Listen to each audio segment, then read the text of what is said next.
경건한 사람. 경건한 사람이 고난을 받을 때에 모두 주님께 기도하게 해 주십시오. 시편 32편 6절. 거룩한 다윗은 시편 32편 첫머리에서 진정한 행복이 어디에 있는지 우리에게 보여줍니다. 행복은 아름다움과 명예와 부, 이 셋은 세상의 삼위일체입니다. 행복은 아름다움과 명예와 부에 있지 않고 죄를 용서받는 데 있습니다. 복되어라, 거역한 죄 용서받고 허물을 벗은 그 사람. 용서하다는 히브리어로 안 보이는 곳으로 가져가다라는 뜻입니다. 이는 예레미야의 말과도 잘 부합합니다. 그날이 오고 그때가 되면 내가 살아남게 한 사람들을 용서할 터이니 유다의 죄를 아무리 찾아도 발견하지 못할 것이다. 나 주의 말이다. 예레미야 50장 20절. 죄를 용서받는다는 것은 말할 수 없는 축복이며 우리가 받는 다른 모든 자비의 토대가 됩니다. 죄의 용서에 대해 잠시 살펴보며 다음 5가지를 주장하고자 합니다. 1. 죄의 용서는 하나님의 값없는 은혜의 행위입니다. 용서하다라는 단어를 그리스어로 새겨보면 용서의 출처가 명백해집니다. 용서는 애초부터 우리 안에 있는 어떤 것으로 인해 발생하는 것이 아니라 값없이 주시는 은혜의 결과입니다. 내가 너를 용서한 것은 너 때문이 아니다. 나의 거룩한 이름을 속되게 하지 않으려고 그렇게 한 것일 뿐이다. 이사야 43장 25절. 채권자가 채무자의 빚을 탕감해 줄 때는 값없이 거저 탕감해 줍니다. 죄의 용서는 값없는 은혜의 마음에서 자아내는 고운실입니다. 바울이 외칩니다. 하나님께서 나에게 자비를 베풀어 주셨습니다. 디모데전서 1장 13절. 즉 나는 자비로 뒤덮였습니다. 용서받은 사람은 온통 자비로 뒤덮입니다.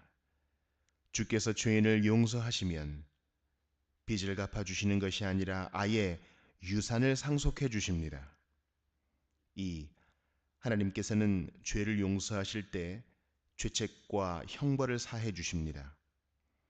죄책은 정의를 찾아 부르짖습니다. 아담은 금단의 열매를 먹자마자 불칼을 보았고 저주를 들었습니다. 하지만 하나님께서는 용서하심으로 죄인을 너그러이 봐주십니다. 죄인에게 이처럼 말씀하시는 듯합니다. 너는 나의 정의의 손에 떨어졌고 죽어 마땅하나 이제 내가 너를 용서하리니 무슨 죄를 저질렀든 사함을 받으리라. 3. 죄의 용서는 그리스도의 피를 통해서 옵니다. 근본적으로 죄의 용서가 가능한 것은 값없이 주시는 은혜 때문입니다. 여기에는 그리스도의 피의 공로가 있습니다. 피를 흘림이 없이는 죄를 사함이 이루어지지 않습니다. 히브리서 9장 22절. 피 흘림이 없다면 죄인 혹은 그 보증인에게 정의의 응보가 뒤따랐을 것입니다. 모든 용서는 피의 대가입니다. 4. 죄를 용서받기 전에 회개가 있어야 합니다. 따라서 회개와 죄사함은 하나로 묶입니다. 그의 이름으로 죄사함을 받게 하는 회개가 모든 민족에게 전파될 것이다. 누가복음 24장 47절. 교황주의자들이 말하듯 회개 자체에 용서의 공로가 있다는 뜻이 아닙니다. 그리스도의 피가 우리의 눈물을 씻어내야 하고 회개는 용서를 이끌어내는 원인이 아니라 용서받기 위한 자격일 뿐입니다. 자신의 죄를 자각하여 겸손해질수록 용서의 자비를 귀하게 여길 것입니다. 영혼의 슬픔의 구름만 가득한데 하나님께서 용서를 들고 오시니 이는 그 구름 위로 무지개를 세우심으로써 이제 진노의 홍수로 그 죄인을 휩쓸어 버리는 일은 없으리라는 뜻입니다. 이 무지개를 보는 죄인은 얼마나 기쁜지 모릅니다. 전에는 눈물에 잠겨 살던 영혼이 이제는 하나님을 향한 사랑에 잠겨 삽니다. 5. 하나님께서는 한 번 용서하신 죄는 더 이상 기억하지 않으실 것입니다.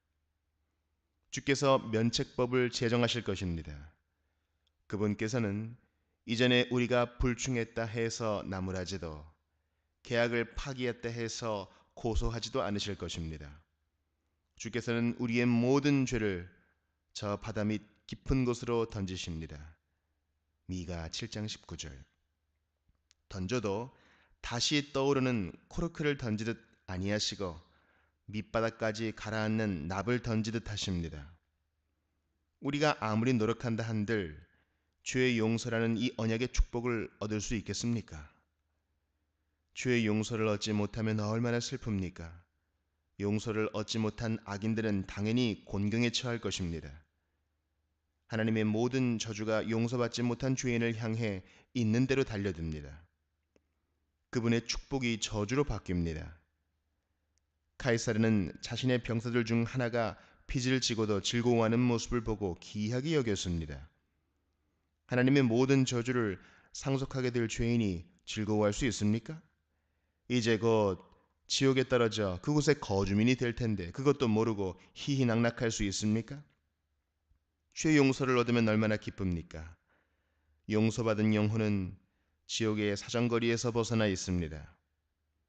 사탄이 고발하겠지만 그리스도께서 사면장을 보여주실 것입니다. 또한 용서받은 영혼은 기도로 담대히 하나님 앞에 나아갈 수 있습니다. 죄책은 기도의 날개를 꺾어 그 기도가 은혜의 보좌로 날아가는 것을 막지만 용서는 담대한 마음을 길러냅니다. 사면받은 사람은 자신의 왕의 얼굴을 편안히 바라볼 수 있습니다. 시편 32편 5절에서 보듯 다윗은 바로 이 크나큰 용서의 자비를 얻었습니다. 주님께서는 나의 죄악을 기꺼이 용서하셨습니다. 그리고 하나님을 용서하시는 하나님으로 알았으므로 다른 이들 또한 그 하나님을 찾도록 다음과 같은 말로 권면했습니다. 경건한 사람이 고난을 받을 때에 모두 주님께 기도하게 해 주십시오.